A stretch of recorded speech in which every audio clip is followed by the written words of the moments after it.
Hi. So welcome everyone. The last session we've moved around, but I'm glad that you folks found us. We want to make sure that it is worthwhile.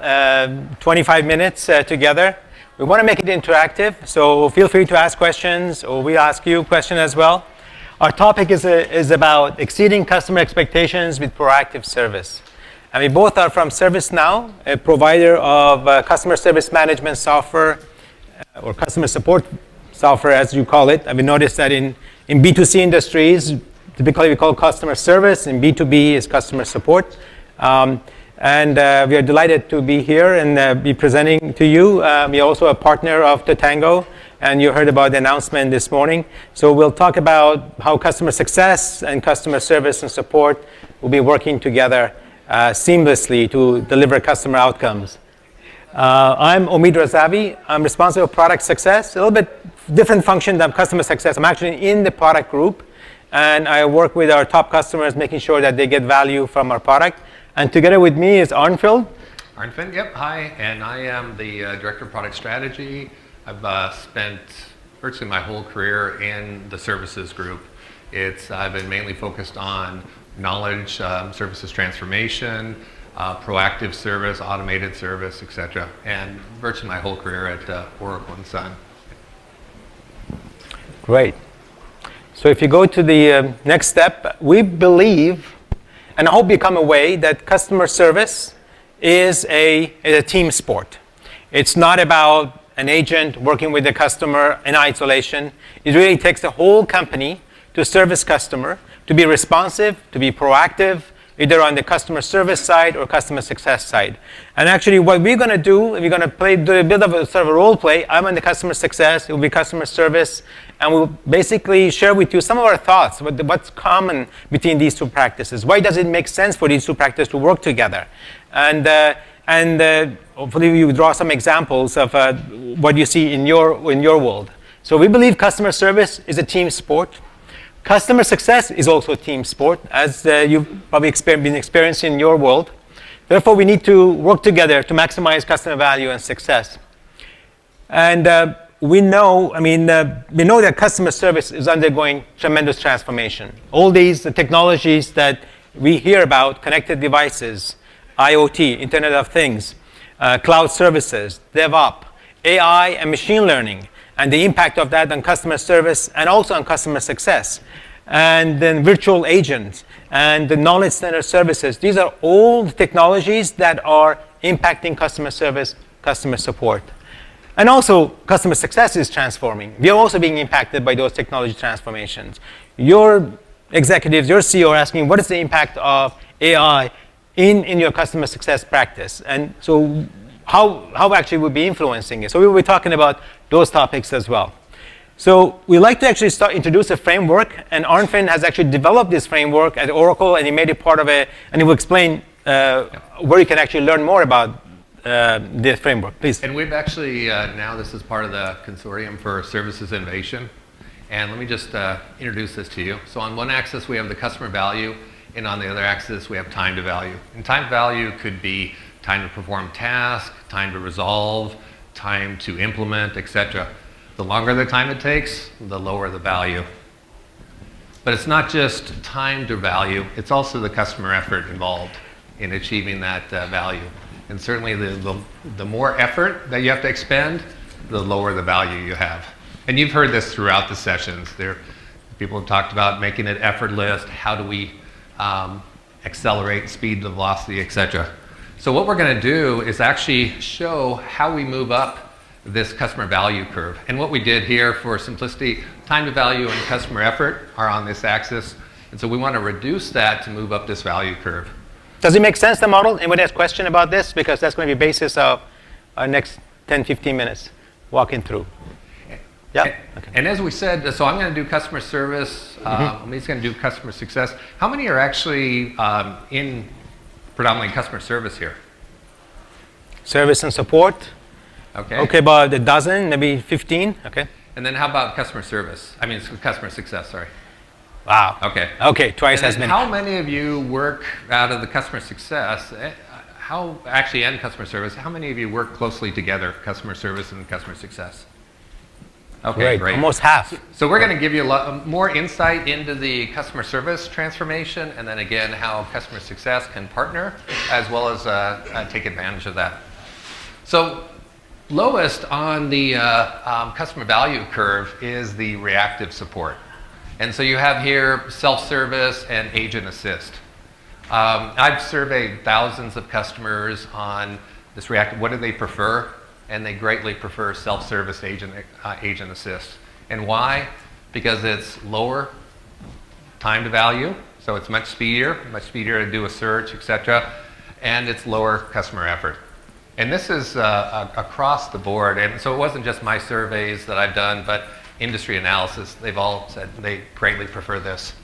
But you have to have a great self-service. So great self-service, you have knowledge for all of your known problems. That knowledge needs to be well organized, nice step-by-step, needs to have nice graphics, embedded videos, etc. It's essentially just this little micro-learning. But it's not just the knowledge. You should be able to perform basic tasks. So whether it's you want to reset your password, you want to reschedule an appointment, etc., you should be able to easily do that through self-service. And the key to also like an effective knowledge base is you want to make sure that it's maintained. So your engineers are maintaining it based on the reuse, as well as you have the ability for customers to give you feedback, and then you quickly do that, quickly update as a result. And then you want to constantly evaluate your success of the self-service. So doing surveys, etc. You want to look at your findability. So looking at your no results found, etc. Looking at the search terms. You're looking to need to put synonyms, etc. But it's not just your own service search, but it's also looking at Google and other external search engines that are indexing your content, and make sure you're optimized there. And so if all of your known problems are in self-service, Agent Assist should be focused on the new problems. You shouldn't be handling a lot of known problems in Agent Assist. And now Agent Assist, oh, that's mine, apologize. I was gonna point to yours, hey, you should turn that off. Too funny. All right, apologize for that. So Agent Assist, you're taking advantage, you've heard of these sessions, the virtual agent, machine learning, AI, etc. So that's essentially taking your easy ones out. So when it comes into actually a live agent, now they no longer have that tiered model. Now they're swarming to quickly resolve the issue for the customer. And they're using a lot of know-me capabilities. So the customer never has to repeat themselves. I mean, you hate when you're with a virtual agent and then they transfer you and then you have to repeat your account information, etc. You never have to repeat yourself here. And they know a lot about you, just not that specific session, but they know about you as a customer. So they know you as the individual, how you've been leveraging other services. They know about you if there's other cases that are coming in that are related for your company. But they also know about leveraging Totango and other things. They know about the customer health. They know about, are you utilizing all the features? Are you certain tasks, how long is it taking? Are certain tasks you're taking much longer than average, etc. So they use that not only to resolve the issue at hand, but then also to look at how they can improve your success with their product. And so they, with that information, you've heard that before when you've been interacting with people, they say, is there anything else I can help you with? Using information, you can be very targeted with that. And it's not just a one and done, but then as a result of that case, they're actually capturing the knowledge. And so they're actually seeding the self-service. So next time, then it can be self-served. Or if there was knowledge that existed, they treat it as a defect. And they look at how can they improve the knowledge so next time it doesn't come into Agent Assist. So next we're gonna... Yeah, before we go there, just of your customers, in your customer service, customer support organization, how many of you actually have Agent Assistant? Someone actually taking customer calls, respond, hands up? Okay, great. And then those of you who are up, want to see how many actually also have self-service. Self-service. Almost, maybe, I see maybe 1 out of 3 or 4 did not have self-service. And self-service is valuable to customers. As mentioned, it's a higher point in the value curve, and customers can get issues resolved faster that way. So now moving into what is now the analogy of that in the customer success world. In customer success, we have this notion of direct or high touch. And that is when actually we engage customer in person. We make sure that we have a conversation with them, either through QBR, annual business reviews, or ad hoc meetings as needed. And that's one level of actually engagement with customer. Then we have also tech touch or no touch, which means that actually we make information available to customer about the usage, about the adoption, various reports, but it's not manned by a customer success manager. Now with that two models, unlike in support, that there is a tendency to shift to the left because of the customer value and reduction of customer effort. For us in customer success, we need kind of both models. But when customer success organization stood up in the first place, everybody rushed to this.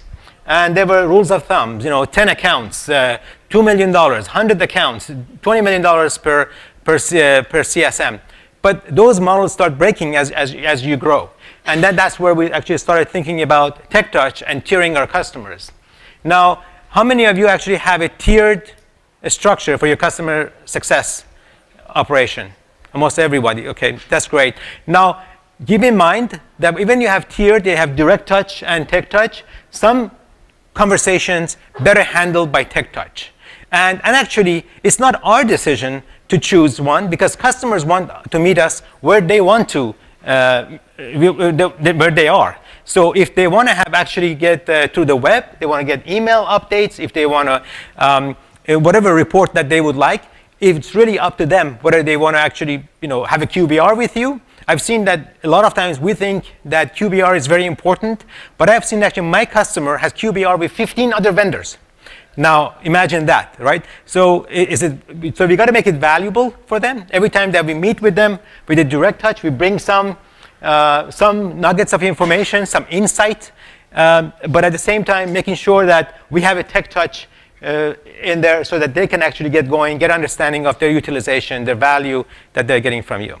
Now, with those two models, is there a third model? I want to ask you, anybody can think of either on the customer support side or is there another way to engage customers beside these two? Because we're going to introduce that in a second. Oh, we heard it, community. Excellent. Right? Who said that?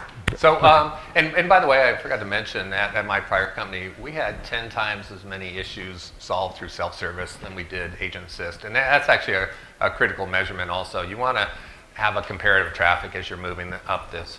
So community is critical, and actually in the surveys that I've done, they do prefer it in this order.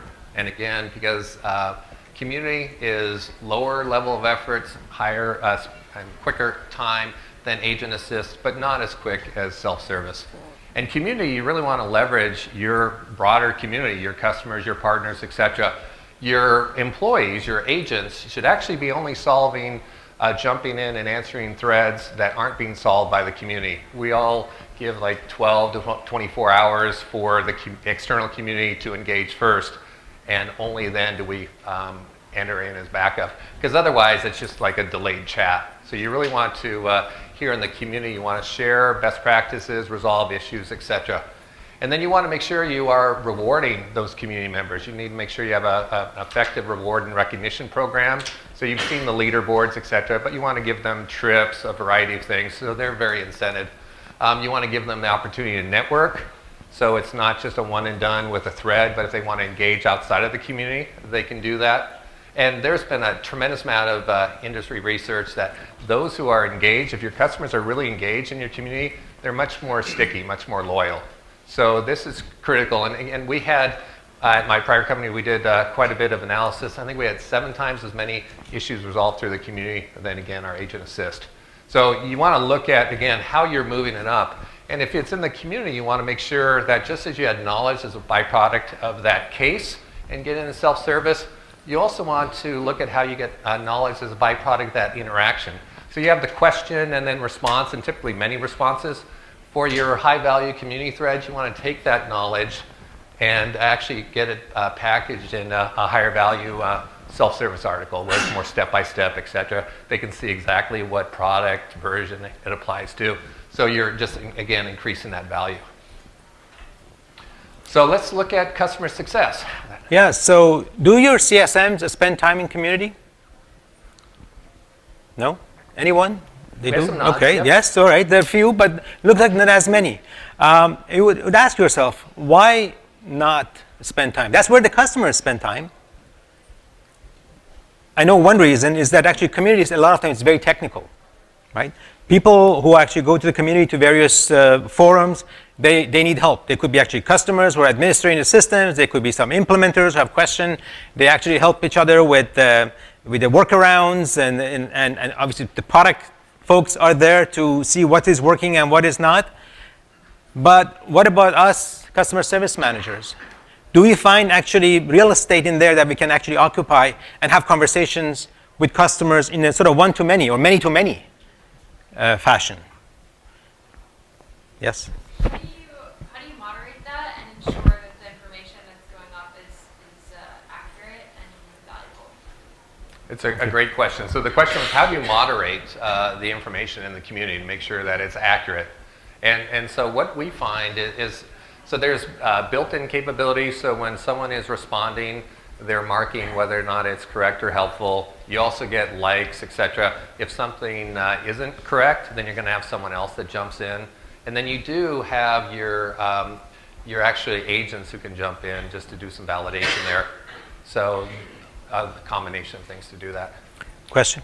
Yeah, can you elaborate a little bit more on how, specifically how your community is set up, I guess? Is that a website where you set a forum? So the question is, how do you set up a community? Ideally, you wanted to have it integrated into a single platform.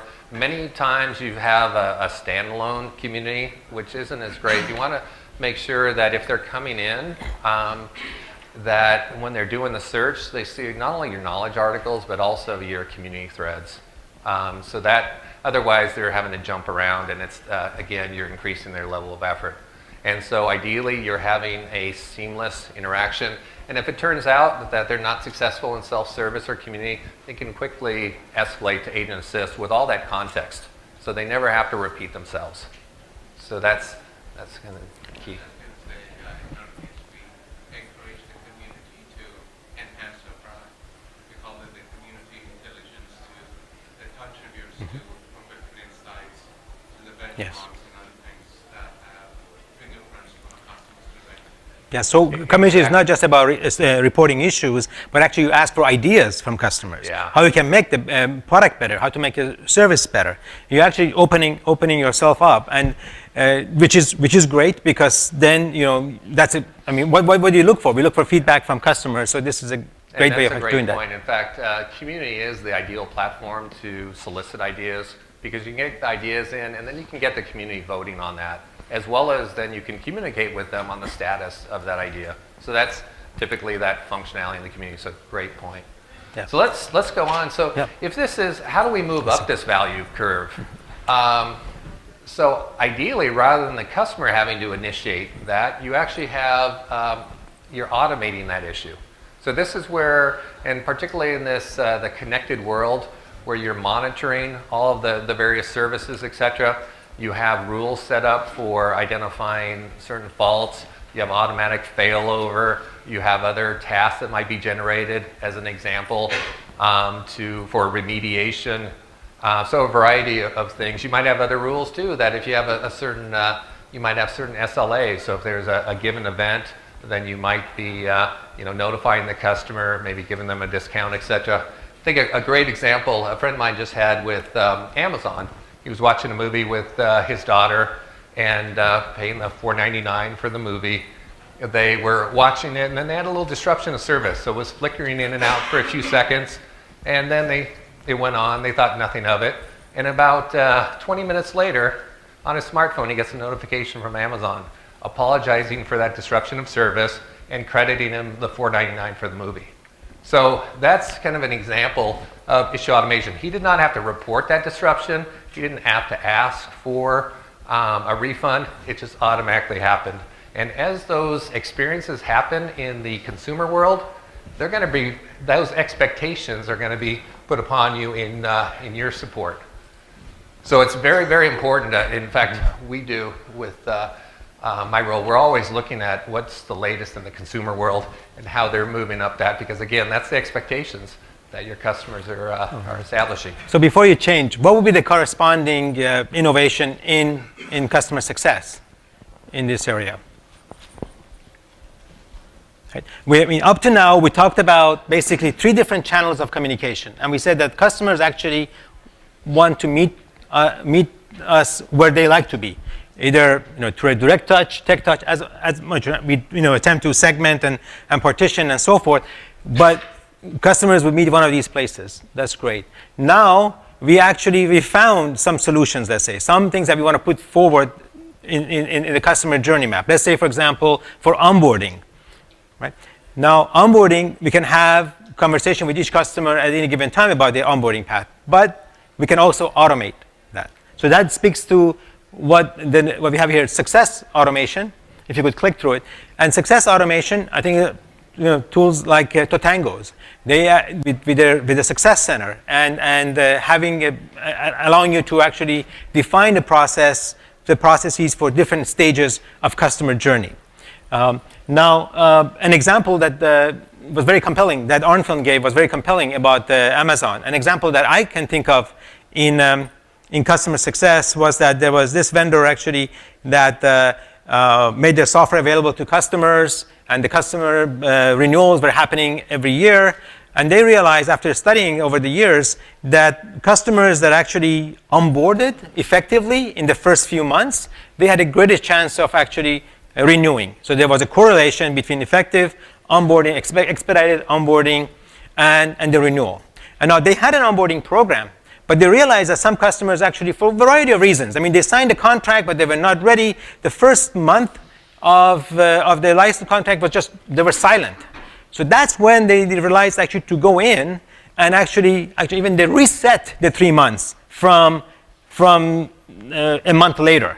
So that way they actually got more customers properly onboarded, and they got a lift in their renewal. So you could actually, through automation and looking at the data, you can actually change some of the behavioral pattern that's going to help with the adoption of your technology. Question. Are we using internally? No, we're not. We actually have our own products for that. We do have, when you were bringing up Totango, we do have, I think as of last week, now there's a Totango plugin for Agent Assist.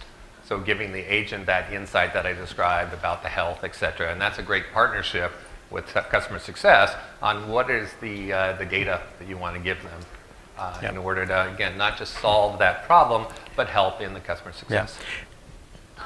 So you guys mentioned that at a certain point it becomes unsustainable to do the direct touch, and then it's a slower process, so it's great to turn to community and so on. At what point do you think it's too early to bring in some of these automation techniques, or do you think that it's good regardless? For customer success? That's I think you want to learn from customers. I think your product managers want to know about the product. I mean, there's a product market fit, probably starting from 0 to $5 to $10 million in revenue. It is important that product managers and customer success actually work together and look at the behavioral pattern. Actually, have regular conversation with customers. These are your best customers. They're probably the ones that you find best fit with the product. So you want to just take care of them any which way you could. But I do think that as you go probably 10 million and above, now you have more than a handful of customer success managers. Now that what is known, you want to tech touch it, And the ones that are still the new problems that you're solving, the direct touch. And now we also have to say that one difference between customer success and customer support is that for us, the customer journey map is very important. A lot of things that we actually impact right now, we affect right now, we see the impact so many weeks or months downstream in the customer journey, right? And actually now we've seen that actually customer service is picking on that. When they actually take the customer call, they actually are aware of what stage they are in the customer's journey. You call, for example, your cable company, and the cable company says, I can give you an offer, for example. That is not a traditional customer service function. So awareness of the customer journey, automation, and starting with tech touch, direct touch, and moving up, I think that's our recommended approach. So from a customer service, so what's better than that Amazon example that I gave, the issue automation? So ideally, you want to prevent the issue from happening in the first place. And here, what we do in customer service is we try to identify problem signatures. So here in Agent Assist, and that's why it's so critical that they're doing effective documentation, effective knowledge, et cetera, where you want to identify those problem signatures that have wider impact, that are placing your product or service at risk. And then you want to come up with a prevention. And ideally, you're doing it with as little customer of effort and as timely as possible. So what you typically want to do is notify the people who are at risk. You want to be able to then have a remediation. Again, the more you can do it where it's painless, effortless for them, the better. And I know we have to start. Yep, just quickly on that. Oh, okay, that's right. But even better than issue prevention is you want to do issue elimination. So rather than having to do a patch or configuration change, you want to be engaging with your product development to actually eliminate that for that next release. But many companies, many support companies just focus on the cases that are coming in. And they say, oh, we had X number of cases, we need to get that out in that next release of the product, therefore less pain on us. What we really need to be looking at is this whole value curve. There might be a lot of issues that are coming up, problems with certain feature adoption, et cetera. We really need to understand all of that. We might have things that are automatically resolved, but still having a customer disruption. So we need to really be measuring all of the touch points across this whole value curve, and then being able to engage with customer, with product development. We also need to not only look at the issues they're having, but again, feature adoption. So if you're seeing that certain features are not being adopted, oftentimes it's because they're not intuitive. And so you want to be able to bring that into discussion. So it's much, much more holistic, and again, much more customer focused than just looking at the cases that are coming in here. Wow, did you hear that? You talk about feature adoption, it's customer success, but if we're coming from customer service, that's where we actually collaborated. You see the customer's service thinks about feature adoption, thinks about upselling. Now, for us, I mean, we've gone through all different channels, we automated it. Now, the same way that in customer service, you could use AI, machine learning, or just advanced computation to do prevention and elimination of issues. For customer success also, the next frontier, once you actually automate it, is that what is, as you look at the customer journey, what is the next success outcome as they go? Because the customers, a lot of times, they actually pave their own path, if you will. Or what is the next offer? Next offer for them to buy, for example, the propensity to purchase. So that's where actually when customer success creeps into sales and upsell, make it more natural based on the indication that they see from customer that they're actually ready to buy. And that is really exciting new area that could be, coupled with technology, would take you to the next level. All right, well, we'll wrap up then with the final, if you'd like to take that. All right, so you say we believe customer service is a team sport. Hope you came away with that conclusion. And customer service is a key partner of achieving customer success. Reducing customer effort and time to value are shared goals of both customer success and customer service. And then we need to partner on technology, as we are doing with Totango, and partner on processes, business processes, data, and most importantly, on goals and culture of the company, customer centricity, but all organizations working together to deliver great customer experiences and outcomes. Great. Well, thank you very much for your time. Thank you very much.